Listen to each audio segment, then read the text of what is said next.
উত্তরার গর্ভ থেকে নবজাতক তিনি কি করলেন? আজকে পঞ্চপাণ্ডবের কুলকে নতুন করে আবার আলোকিত করে দিলেন। সন্তান জন্ম হয়েছে, সন্তান জন্ম হয়ে এদিকে সন্তান জন্ম হয়ে গেলে তার নামকরণটা তো করতে হবে। নামকরণ কে করবে? আচার্য দেবকে ডাকা হলো। আচার্য দেব দেখেছেন আজকে কাকে? সেই পরীক্ষিত, যার নাম। আচার্য দেব তার চেহারা দেখে তাকিয়ে বললেন, বুঝতে পেরেছেন এ তো মাতৃগর্ভে ভগবান বিষ্ণুর দ্বারা রক্ষিত হয়েছিল। ভগবানই তাকে মাতৃগর্ভে রক্ষা করেছিলেন, এই জন্য ভগবান কর্তৃক তার জীবনটা রক্ষা হয়েছে। এই জন্য তার নামটি করা হলো বিষ্ণু রাত। বিষ্ণু রাত, ভগবান বিষ্ণুর দ্বারা সুরক্ষিত। কিন্তু না, আবার বিচার করে দেখলেন, কি দেখছেন? এই ছেলেটা চারিদিকে তাকাতে থাকে। জন্ম নেওয়ার পরে চারিদিকে শুধু তাকায়, কি দেখে? আজকে আচার্যদেব বুঝতে পারলেন এ নিশ্চয়ই আগে কাউকে দেখেছিল, সে দেখা লোকটাকে এখন দেখছে না, তাই তাকিয়ে থেকে খোঁজ করছে। কাকে দেখছিল? ওই মাতৃগর্ভে যাকে দেখেছিল তাকে দেখতে চায়, তাই এর মুখের দিকে ওর মুখের দিকে তাকিয়ে পরীক্ষা করছে, সে কি এ কি সে? এই পরীক্ষা করছেন। এই জন্য তার নতুন একটা নামকরণ করলেন পরীক্ষিত। বলে, পরীক্ষিত জি মহারাজ কি। এদিকে দীর্ঘদিন অতিবাহিত হয়েছে, ভগবান দুয়ারিকায় চলে গিয়েছেন, পরীক্ষিত একটু একটু বড় হয়েছেন। যখনই বড় হয়েছেন, পঞ্চপাণ্ডব মনে মনে বিচার করছেন, আমাদের সখা ওই যে দুয়ারিকানাথ আমাদের রক্ষা করে হস্তিনাপুরে বসিয়ে দিয়ে তিনি যে দ্বারকায় গেলেন, অনেকদিন তো খবর নাই। এখনকার মতো মোবাইলে তো তৎকাল এখনই হ্যালো বললেই ও কিনারে খবর হয়। তখনকার দিনে তো ওই হ্যালো ছিল না, খবর আনবে কে? চিঠিও ছিল না, কাউকে পাঠাতে হবে। অর্জুনকে পাঠিয়েছেন, যুধিষ্ঠির যাও তার খবর নিয়ে এসো। অর্জুন গিয়েছে, কিন্তু যেখানে গিয়েছে, যে দ্বারকা যেখানে আগে দেখেছিল, সেখানে দেখছে দ্বারকা বলে কোনো চিহ্নই নাই। কেন? বলে ভগবান নিজের স্বধামে গমনের পূর্বে কি করেছেন? ওই পুরীকে আবার নিমজ্জিত করে দিয়েছেন সমুদ্রের নিচে। কান্না করতে করতে ফিরে এসেছে। ফিরে এসে আজকে যুধিষ্ঠির দেখছে যে অর্জুন ভগবান দর্শনের সঙ্গে সঙ্গে উল্লাস বাড়ত, তার মন আজকে ভগবানকে দর্শন করে কারোর মন দুঃখী হয়? তাহলে কি হয়েছে? কি জিজ্ঞাসা করছে অর্জুন, কি হয়েছে তোমার? মনক্ষুণ্ণ কেন তুমি? বলছে, আমাদের যে সাহারা, সে সাহারাটা তো হারিয়েই গিয়েছে, খুঁজেই তো পাচ্ছি না। বলে, কোথায়? তিনি যেখানে থাকতেন ওই পুরী বলে কোনো পুরী শব্দই নাই, সবই সমুদ্র গর্ভে নিমজ্জিত। শুনে তো সবাই দুঃখী বলে। এই হচ্ছে পঞ্চপাণ্ডবদের জীবন। আজকে প্রাণনাথ নেই, পঞ্চপাণ্ডব বলে কথাগুলো শুনবেন। আজকে প্রাণ গোবিন্দ নেই, চলে গিয়েছেন। সে প্রাণ গোবিন্দের বিরহেই তারা সিদ্ধান্ত নিয়ে এলেন, সে যখন নেই আমরা কেন থাকবো? আমাদের সম্বন্ধ তো তার সঙ্গে, তা তিনি যখন নেই আমাদের থেকে কি লাভ? নিজেদের পুত্র, সেই অভিমন্যুর পুত্র জন্মেজয় ও পরীক্ষিত, অভিমন্যুর পুত্র পরীক্ষিত একটু একটু বড় হয়েছে, এখন তাকে কি করবেন? তাহলে তাকে তো রাজগদ্দিতে বসিয়ে না দিয়ে তো যেতে পারছি না, রক্ষা কি করবে?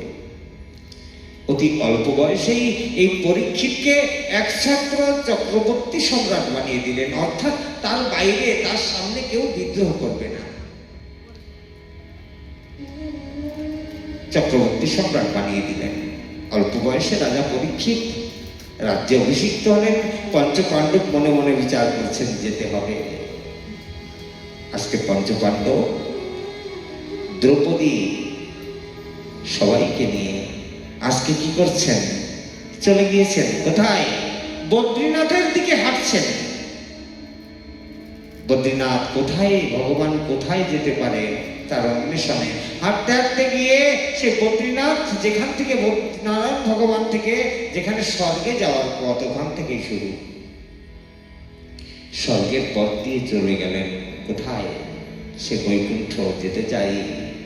প্রভু তুমি কোথায়? তোমার নাম বলেছে, আর ফিরে আসেননি। অদ্যাবধিও যারা চারধাম যাত্রা করেন, সে বদ্রীনাথ থেকে শুরু হয় কোথায়? সেই স্বর্গারোহিণীর পথ, আর ফিরে আসেননি। এই হলো ভক্ত আর ভগবানের সম্বন্ধ। কি সম্বন্ধ? আমি যার, সে নেই, আমার থেকে কি লাভ? আর আমাদের সম্পর্ক কেমন হয়? ভগবান না থাকে থাক, শ্রী গুরুদেব না থাকে থাক, বৈষ্ণব না থাকে থাক, আমি আমার সন্তান সন্ততির জন্য ভালো থাকে। এভাবে কি ভজন হয়? মনটা দেওয়া হলো শুধু ধর্মের নামে কপটতা, ছল চাতুরি করা হচ্ছে, নিজের সঙ্গে নিজে আত্মপ্রবঞ্চনা। কথা সামনে এগিয়ে নিতে হবে। এটা গতকালকের কথা, আরো অনেক কথা, গতকালকের কথা 1 ঘন্টা লেগে যাবে। সংক্ষেপে বলছি, এগিয়ে যেতে হবে, অনেক কাহিনী আছে।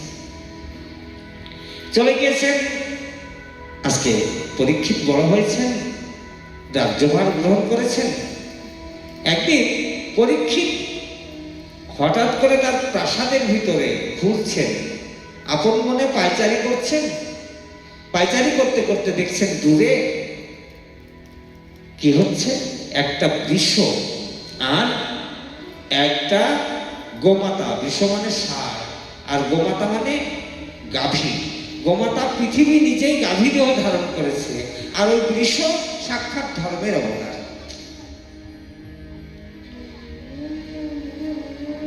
কিন্তু না, সৎসঙ্গ চলছে ওই বৃষ আর গোমাতার ভিতরে। কিসের সৎসঙ্গ? বলে সৎসঙ্গ যদি করতে হয় বা শুনতে হয়, ভগবানের কথা শুনবে, ভগবানের গুণের অনুবাদ শুনবে, ভক্তদের কথা শুনবে, ভক্তদের গুণের অনুবাদ শুনবে। আর কথা, আর কথা, আর কথাই যদি রুচি হয়ে যায়, বিষয়ের কথায়, ভোগবিলাসের কথায়, তোমার পতন হবে। আর এই একই কথা যদি তুমি শুনতে থাকো, আস্তে আস্তে তোমার পরমার্থ হবে। আর বিষয়ের কথা যখনই তুমি মন দিয়ে শুনবে আর কি করবে, আলোচনা করবে, তুমি আস্তে আস্তে তোমার গতি অধোগতির দিকে চলতে থাকবে। নিজের অজান্তে নিজেই বুঝতে পারবে না আমার ক্ষতিটা কোথায় হচ্ছে। এই যে ভগবতের সাথে সম্বন্ধ, সাক্ষাৎকারের বিষয় জানিয়ে দিলেন। ভগবত সাক্ষাৎকার কখন হয়? ভজন করতে করতে, তার সান্নিধ্য করতে করতে, সৎসঙ্গ করতে করতে, জীবের অনাদিকালের যে ভিতরে যে মলিনতা, ময়লা আছে, বহির্মুখিতা আছে, এই কথারূপী অমৃত আস্বাদন করতে করতে ভগবানের এবং তার ভক্তদের চরিত্র শুনতে শুনতে এই হৃদয় একমাত্র নির্মল হতে পারে। অন্য কোনো বিষয়ী গল্প, সংসারীর গল্প, এতে তোমার চিত্তকে নির্মল করবে না, আরো কলুষিত করে দেবে। সৎসঙ্গ কি করছে? ভগবানের গুণের অনুবাদ করছে। বৃষ কি বলছে পৃথিবী স্বরূপ গোমাতাকে, দেখো আমি তো ধর্ম, কিন্তু আমি ধর্ম দাঁড়াতে পারছি না। বলে কেন? বলছে যখন ভগবানের কথা বলতে চাই, কে যেন প্রহার করে আমাকে। সত্যি কথাটা বলা যাবে না, ভগবানের সদ্গুণগুলো বলা যাবে না, কারণ জগৎ সংসারে আজকাল নতুন নতুন এমন এমন ভগবান বেরিয়েছে যে তাদের গুণানুবাদ করতে গেলে ভগবানের এই যে 64 গুণ, প্রাকৃত অপ্রাকৃত, এই গুণের অনুবাদ আর করা যাবে না। আরে ভগবানের প্রাকৃত 39টি গুণ আর অপ্রাকৃত মিলে, প্রাকৃত অপ্রাকৃত মিলে 64টি গুণ। চৈতন্য চৈতামৃতে কৃষ্ণদাস কবিরাজ গোস্বামী বিশ্লেষণ করেছেন। আজকাল তো সবাই কি বলে, অমুক ভগবান, তমুক ভগবান, আমি ভগবান, আমার পূজা করো, আজকাল সবাই বলে। কিন্তু কেউ সত্যি কথাটা বলে না, কার পূজা করব, কার পূজা করলে কে ভগবান। ভগবান কখনো বলবে না নিজে আমি ভগবান। অবতার নাহি কহে আমি অবতার, বলে কিভাবে জানা যায়? তার বিভিন্ন লক্ষণ আছে, তার লক্ষণগুলো আমরা একটুখানি শুনি। যিনি অবতার হবে বা ভগবান হবে, তার বিশেষ সামর্থ্য থাকবে, তিনি নিজের শক্তিতে শক্তিমান থাকবেন। তৎপশ্চাৎ তার ভিতরে সত্য থাকবে, শৌচ থাকবে, দয়া থাকবে, দান থাকবে, ধর্ম থাকবে, সম থাকবে, দম থাকবে, তার ভিতরে গাম্ভীর্য থাকবে, তার ভিতরে ত্যাগ থাকবে, তার ভিতরে সন্তোষ থাকবে, তার ভিতরে তিতিক্ষা, বৈরাগ্য, জ্ঞান, স্বতন্ত্রতা থাকবে, শৌর্য থাকবে, বল থাকবে, তেজ থাকবে, ঐশ্বর্য থাকবে, যে ঐশ্বর্য জগৎ সংসারের সঙ্গে মেলে না। কান্তি থাকবে, ধস থাকবে, স্মৃতি, প্রশ্রয় ইত্যাদি থাকবে। কিন্তু আজকাল তো যেসব ভগবানদের নাম শুনি, আমি ভাবি কি করে এরা ভগবান হয়? এই সত্য কথা যখন বলছে, পিছন থেকে কি করেছে, ওই বিশ্বটিকে একটা কালো রঙের লোক এসে তাকে প্রহার করছে, খুব মারছে। যখনই মারছে, পরীক্ষিত কিন্তু এক জায়গায় চুপ করে ওই সৎসঙ্গ শুনছে। ভগবানের গুণের অনুবাদ কে না শুনতে চায়? শুনছে একান্ত কোণে, পায়চারি করতে করতে থেমে গিয়ে শুধু শুনছে, ভালো লাগছে। যখনই বিশ্বটি মারছে, বিশ্বটিকে মারছে কালো রঙের পুরুষটি, পরীক্ষিতের দেখেই তো ক্রোধ হলো, এত বড় সৎসঙ্গে কে ব্যাঘাত ঘটাচ্ছে? আমাদেরও সৎসঙ্গে ব্যাঘাত ঘটায় কে? আমরা এই যে সৎসঙ্গে থাকি না, দেখবে যত ঘুম পাঠে আসলে, যত গল্প পাঠে আসলে, যত আলোচনা এই পাঠে আসলে। কেন? সৎসঙ্গে কিন্তু বাধা দেয়। কলি তো চাইবে না, কলির কাজই তো বহির্মুখী করে তোলা। অন্তর্মুখী হয়েছে এমন লোককেও কলির প্রভাব যদি পড়ে যায়, তবে তার পতন হয়ে যায়। তরবারি বের করেছেন, দৌড়ে তরবারি উত্তোলন করেছেন সে কালো রঙের লোকটির উপর। সঙ্গে সঙ্গে কালো রঙের লোকটি পায়ে পড়ে গিয়েছে, বলছে, রাজা আমাকে মারবেন না, ক্ষমা করে দিন। বলে, ক্ষমার যোগ্য তো তুমি নও, একটা গোমাতা, তার উপরে প্রহার করছো, তুমি কে? এই ছদ্মবেশী বলো না।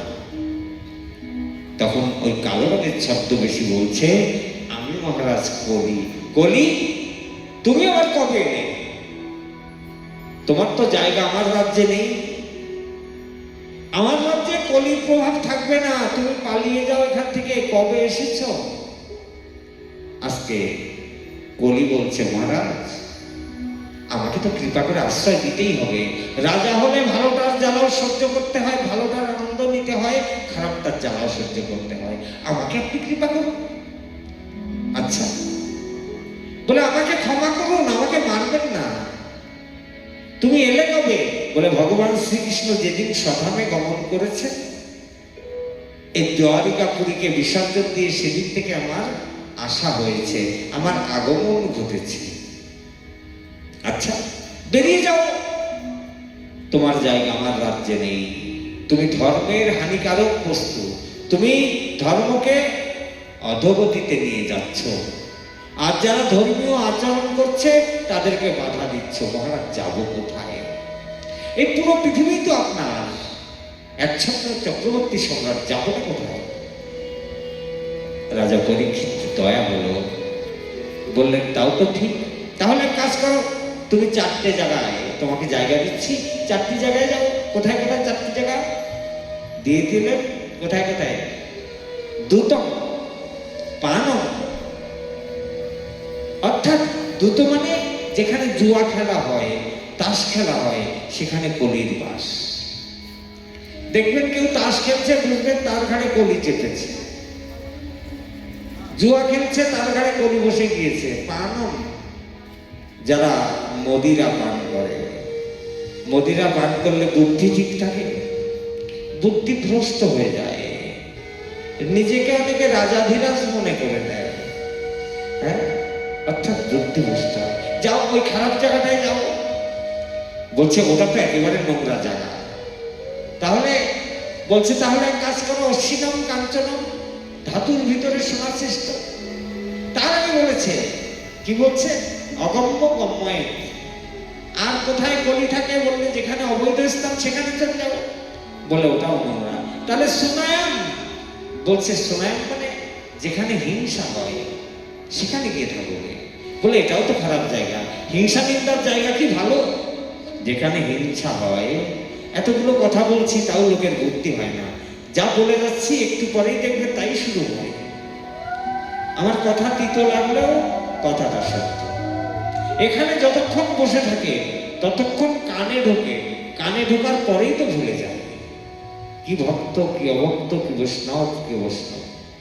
শুনছে কান দিয়ে সব, কিন্তু আচরণটা হচ্ছে না, এটাই অবিদ্যা। চলে যাও, এখানেও জায়গা নেই। তৎপশ্চাৎ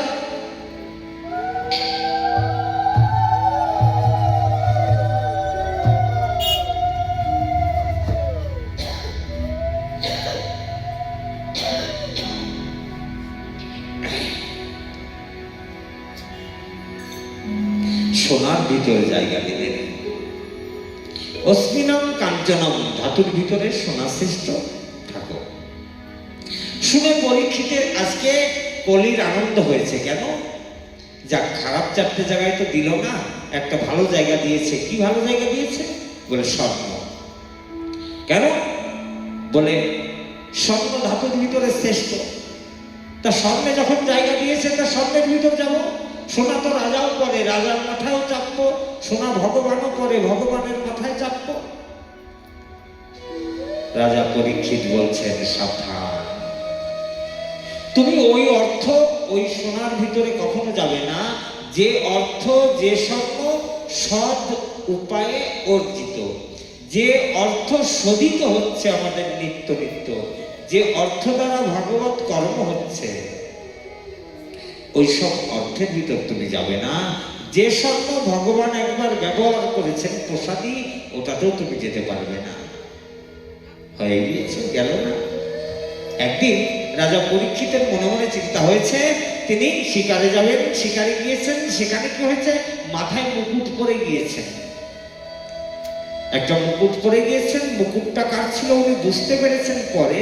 এই মুকুটটা ছিল এক দুষ্ট ব্যক্তির। তার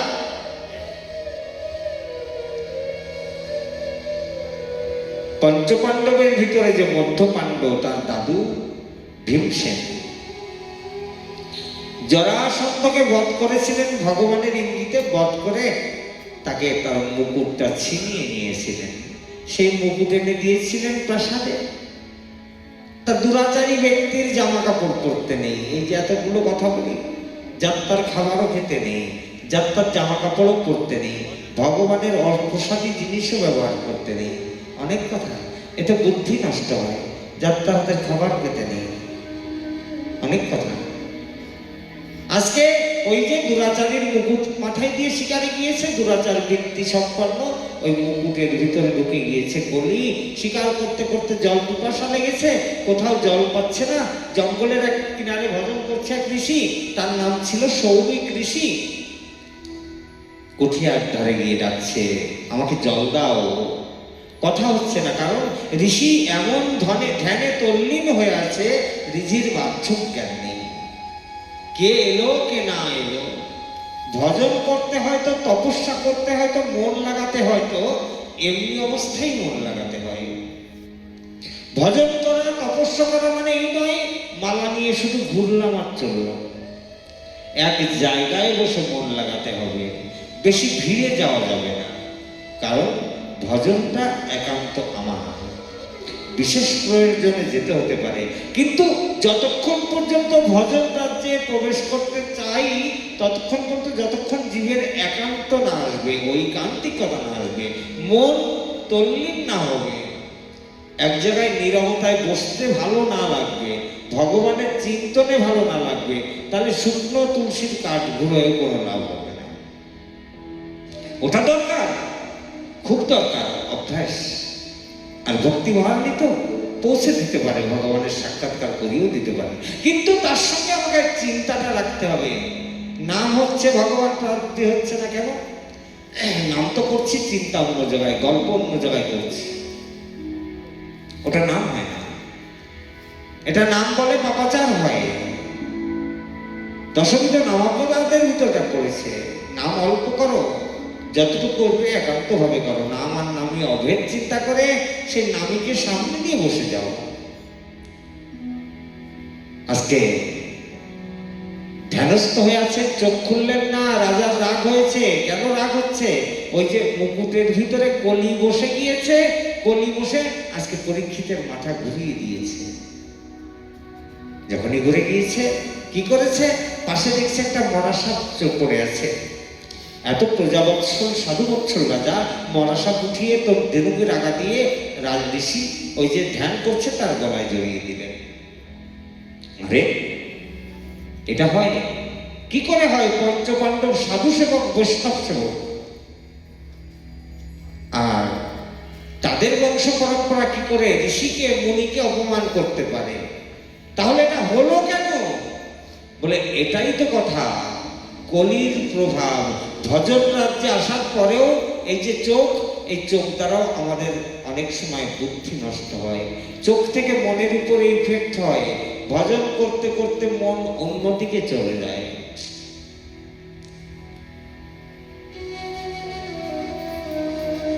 মরাসাপ জড়িয়ে দিয়ে চলে এসেছে। এদিকে যখন পরীক্ষিত মহলে এসেছে, এসে মাথা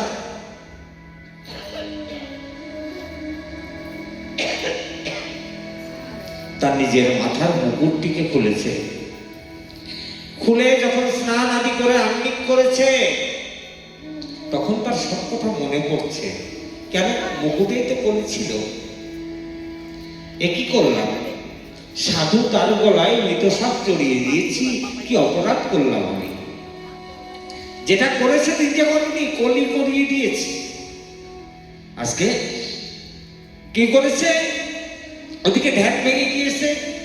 সৌমিক ঋষির পুত্র শৃঙ্গি পাশে অন্য ঋষিদের পুত্রদের সঙ্গে খেলা করছিল।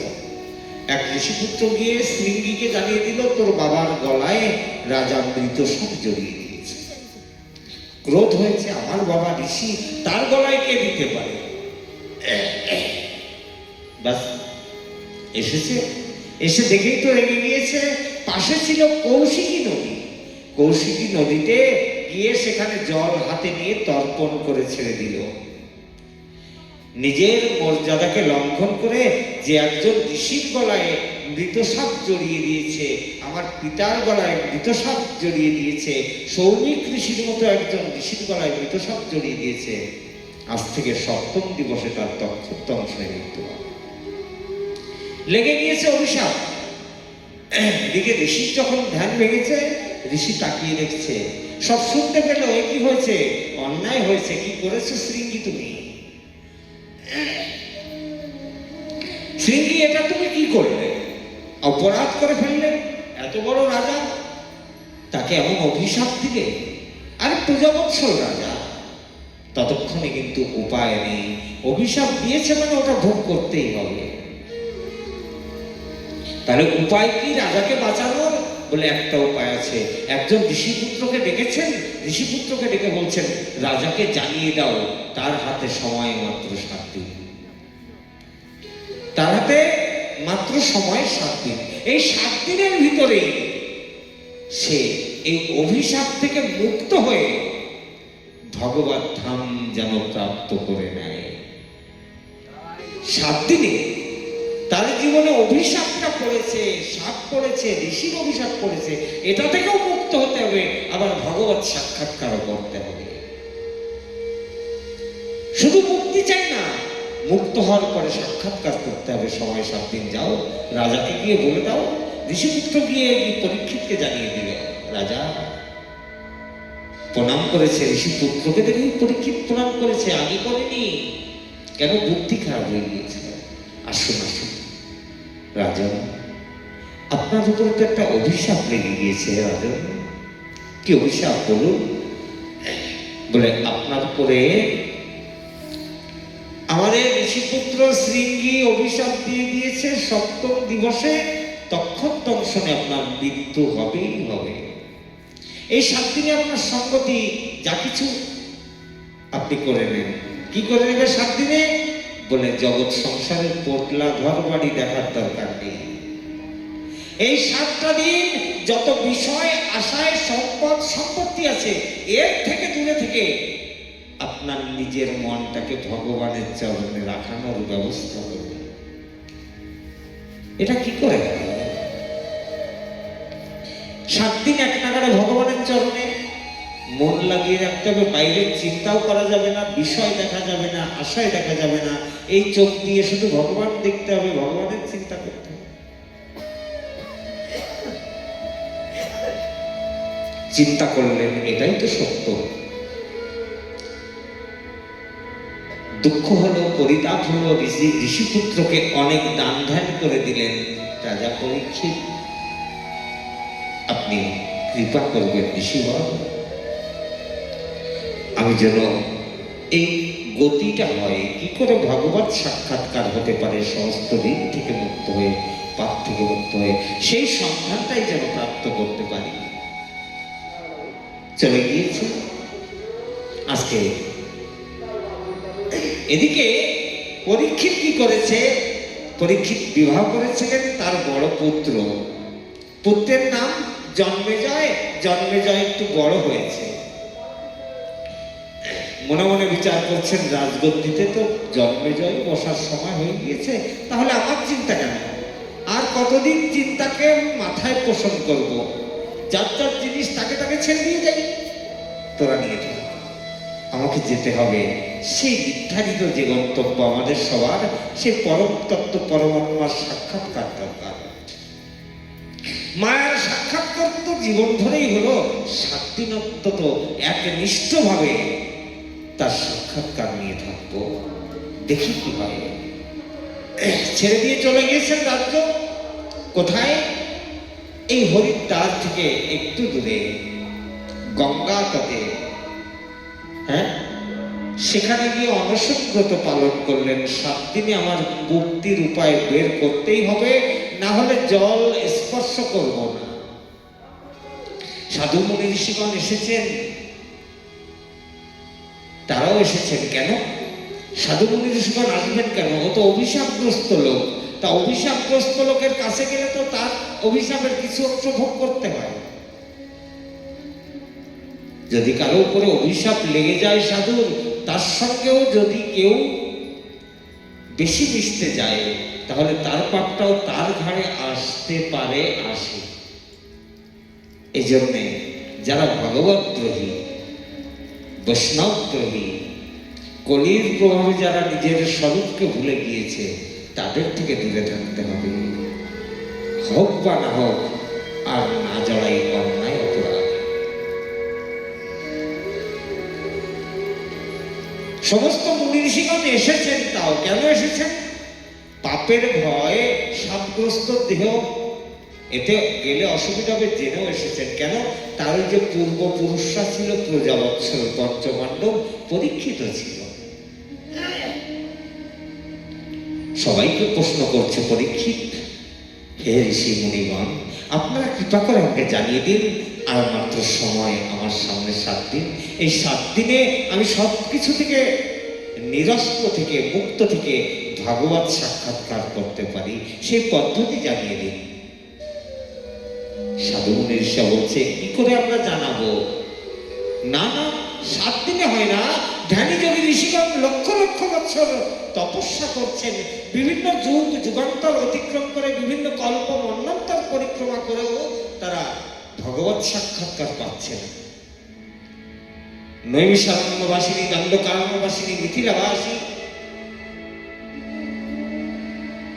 সবাই, তাও তো সাক্ষাৎকার হচ্ছে না। তাহলে 7 দিনে? বলছে 7 দিনে তখনই হয়।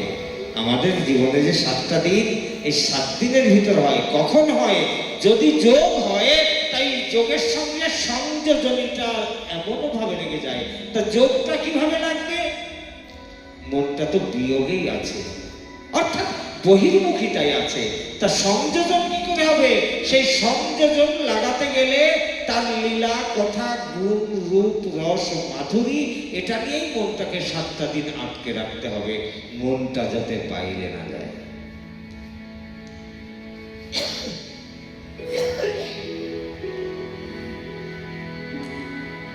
সমস্ত ঋষিগণ বলছেন কি আমরা সাহারা দিতে পারি। পরীক্ষিত মনক্ষুণ্ণ হয়ে বসে আছেন। এর ভিতরে দেখছেন সূর্য সম আলো প্রভাবিত করে, আলোক রশ্মি বিকিরণ করে দূর থেকে কেউ একজন যেন আসছেন। তার অঙ্গ থেকে সূর্যের কান্তি ছটা বেরোচ্ছে। সবাই তাকিয়ে আছে, কে আসে? এ সাধারণ তত্ত্ব তো নয়, হয়তো বা ঈশ্বর তত্ত্ব বা ঈশ্বরের কোন প্রেরিত দূত বা অবতার। এই দিব্য কান্তি ছটা তারই অঙ্গ থেকে প্রতিফলিত হতে পারে। সাধু মহাত্মা বুঝে গেলেন। সবাই বলছে, পরীক্ষিত তুমি চিন্তা করো না, তুমি যে দুঃখ নিয়ে আছো উনি মনে হয় সেই দুঃখ লাঘবকারী। ভগবান কাকে পাঠিয়ে দিয়েছে তোমার দুঃখ লাঘবের জন্য। দেখো কি জ্যোতি, কি দ্যুতি অঙ্গের আভা, এত শোভা, কৃষ্ণবর্ণ, দোর্গপিন পরিহিত, কিন্তু কেমন অবস্থা আছে? এলো পাথারি চুল, কিন্তু তার অঙ্গ দিয়ে এমন তেজ জ্যোতি বেরোচ্ছে, মানে দিব্য জ্যোতি সম্পন্ন ভগবানের কেউ এসে গিয়েছেন। ওনাকেই তুমি আসল সমাধান পাবে, ওনাকে পূজন করো, বন্দন করো। এসেছেন সুখদেব প্রভু। পরীক্ষিত পদ্মার্ঘ করেছেন, আসন দিয়েছেন, বসতে দিয়েছেন। আমরা একটু কথা দ্রুত নিয়ে যাই, আজকে কোথায় যেতে হবে। পদ্মার্ঘ করে বসতে দিয়েছেন। যখনই বসতে দিয়েছেন, পূজা করেছেন, প্রশ্ন করেছেন রাজা পরীক্ষিত, প্রভু আপনাকে দেখে আমার হৃদয়ের চঞ্চলতা দূরীভূত হলো। একটা অস্থিরতা ছিল, কি হবে এই জীবনে। মনে হয় আমার জীবনের আসল উদ্দেশ্য, আসল লক্ষ্য, আসল পথের ঠিকানা আপনি দিতে সামর্থ্য রাখেন। কৃপা করে আমাকে সেই কথা বলুন। কোন কথা? নিজের 7 দিন পরে মারা যাবে এ কথা বললেন না। আসন্ন মরণাসন্ন জীব আমরা সবাই। এই মরণাসন্ন জীব কখনকার জীবন বায়ু বেরিয়ে যাবে জানি না। তাহলে আমাদের কি করা উচিত? জন্ম নেওয়ার পর সময় এখনই, বলে সময়টা কখন? সময়ও এখনই। আমরা সবাই মরণাসন্ন জীব। মরণ কবে হয়? যেদিন থেকে জন্ম হয় সেদিন থেকে মৃত্যু তৈরি হয়। जो आने वाला वो तो जाने वाला ही। মৃত্যুকে হাতে নিয়ে সবাই আসে, কিন্তু এসে তো মায়ার ফাঁদে পড়ে নিজে যে মৃত্যু হবে এটা ভুলে যায়, তাই দুঃখ ভোগ করে। আর মৃত্যুর ভয় থাকলে তো প্রতিদিন ভগবানকে ইয়াদ করতো, এত ভজন দরকার হতো না। আপনি কৃপা করে বলুন, তাহলে আসন্ন মরণাসন্ন জীবের কি কর্তব্য, কি করা উচিত? সুখদেব প্রভু বলছেন, পরীক্ষিত বড় বিরাট প্রশ্ন করেছ। আজ পর্যন্ত এমন প্রশ্ন কেউ করতেই শেখেনি। জানেই না মনুষ্যতম প্রাপ্তির পর জীবের কি করা উচিত। সেই প্রশ্ন করেছ, আমি তোমাকে সেই প্রশ্ন, সেই উত্তরই বলবো। হে আর্য সন্তান, হে ক্ষত্রিয় সন্তান, তোমার ভিতরে সেই তেজ আছে। সেই তেজের প্রতিফলনটা আজ 7 দিনেই তোমার তেজের প্রতিফলনটা ঘটবে, সাক্ষাৎকার ঘটতে পারে। কিভাবে? কায় মনোবাক্যে ভগবানের চরণে মনকে নিবদ্ধ করতে হবে। কিভাবে? যদি কিছু শুনতে হয় সারাক্ষণ তার কথাই কানের ভিতর যেন গুনগুন করে বাজতে থাকে। শ্রোতব্য যা কিছু তাও ভগবানের কথা, কীর্তিতব্য যা কিছু, কীর্তনীয় যা কিছু সেটাও ভগবানের কথা, দর্শনীয় যা কিছু সেটাও ভগবান। শুনতে হবে ভগবানের কথা, দেখতে হবে ভগবানকে, চিন্তন করতে হবে ভগবানের কথা। সারাক্ষণ মানুষ পটলে হৃদয়ে যদি বসিয়ে নেওয়া যায়, তাহলে অবশ্যই 7 দিনে প্রভু কৃপা প্রাপ্ত হওয়া সম্ভব হয়। কেন? কিভাবে সেটা সম্ভব? বলছে যে সামর্থ্যবান তার শরণাগতি দিতে হবে, এমন কারো সান্নিধ্য নিতে হবে যার সামর্থ্য আছে। তার সামর্থ্যবানকে একটু আগে ভগবানের 24 অবতারের কথা, 64 গুণের কথা বলতে গিয়ে সেখানেও বলেছি, একমাত্র সম্পূর্ণ সামর্থ্যবানই হলেন আমার ভগবান, আর কেউ নয়। সমস্ত শক্তি, তেজ, ঐশ্বর্য, বল, যা কিছু আধার, সামর্থ্যের আধার সব আমার বাবা। তাকেই মনটা নিবদ্ধ করতে হবে। আমাদের মন তো নিবদ্ধ হতে চায় না, বিষয়ের দিকে টানে, এটা করবো ওটা করবো বলে, এটার জন্য নয়। তোমাকে যদি শরণাগতি নিতে হয়, এই মায়ার শরণাগতি থেকে ত্যাগ করে সামর্থ্যবানের শরণাগতি নাও। সামর্থ্যবানের শরণাগতি যখন নেবে, তোমার চিত্ত নির্মল হবে, তিনি তোমাকে শরণাগতি ভজন জানিয়ে দেবেন। আমাদের ভজনটা তো শরণাগতির ভজন, সমর্পণ ভজন। তা যার শরণাগতি আছে তার আস্থা নিতে হবে, সে বৈষ্ণবের হোক, শ্রী গুরুদেবের হোক, বা যে কোনো সৎসঙ্গে গেলেও শরণাগতির বৃদ্ধি পায়। শুধু তার কথাই শুনবো, তার কথাই জানবো। এই 7 দিন আমরা এসব পরীক্ষিত, সেই সামর্থ্যবানের কথা আমি আজ 7 দিন ধরে তোমাকে জানিয়ে দেব।